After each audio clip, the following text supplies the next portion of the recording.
मैं भारत को भारतीयता की मान्यता के आधार पर फिर से खड़ा करना चाहता हूं, उस काम में लगा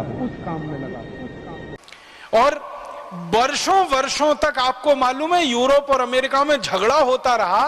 25 दिसंबर से नया साल शुरू हो और काफी दिनों तक वो चलता रहा। फिर झगड़े के बाद बदल के 1 जनवरी से नया साल शुरू होना बताया गया।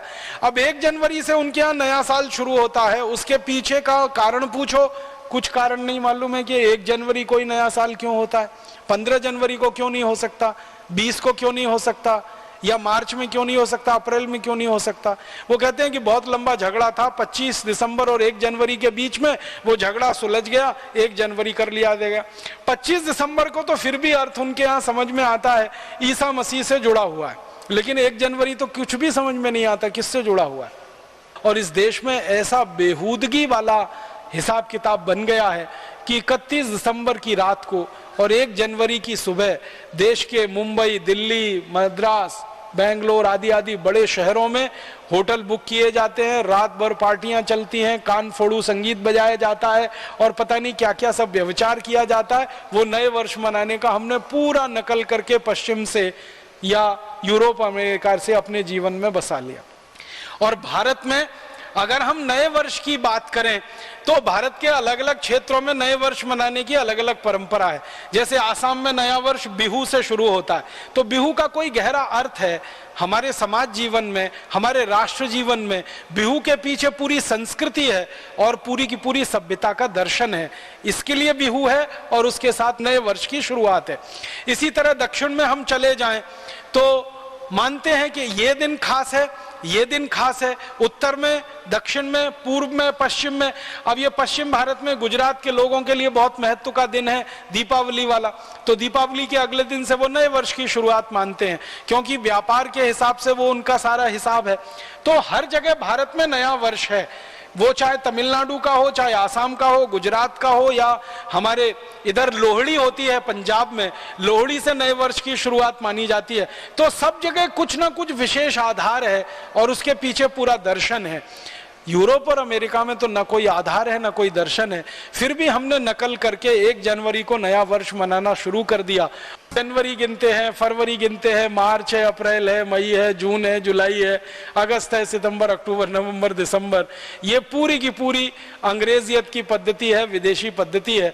हम भूल गए हैं। सामान्य रूप से आज की पढ़ाई में से पढ़कर निकलने वाले विद्यार्थियों को चैत्र, वैशाख, ज्येष्ठ, आषाढ़, सावन, भाद्रपद, कार्तिक ये महीने याद नहीं है। जनवरी, फरवरी, मार्च सबको याद। घरों में कैलेंडर भी ये जनवरी, फरवरी, मार्च के ही हैं। और इसको ज्यादा लोग कहते हैं कि बड़ी वैज्ञानिक पद्धति है। मेरे समझ में नहीं आया, रोमन में कुछ शब्द होते हैं जिनको इस्तेमाल किया गया है जनवरी, फरवरी, मार्च के लिए। अब इसमें जरा उल्टी बात करें, दिसंबर है, नवंबर है, अक्टूबर है, सितंबर है। सितंबर एक रोमन शब्द से आया, सेप्ट, SEPT, सेप्ट, सेप्ट माने होता है 7, तो उसमें से सितंबर आया। ऑक्ट, OCT, ऑक्ट है माने 8, उसमें से अक्टूबर आया। और ये नवंबर का जो NOV है ना, ये जो है ना 9 है, और दिसंबर का 10 है। अब अगर आप देखेंगे वास्तव में तो सितंबर 7वां महीना होना चाहिए रोमन के हिसाब से, और इन्होंने नकल की, अंग्रेजों ने रोमन लोगों की, तो सितंबर बनाया। तो सितंबर 7वां महीना होना चाहिए। कौन सा है? 9वां है। अक्टूबर 8वां महीना होना चाहिए। कौन सा है? 10वां है। नवंबर 9वां महीना होना चाहिए। कौन सा है? 11वां है।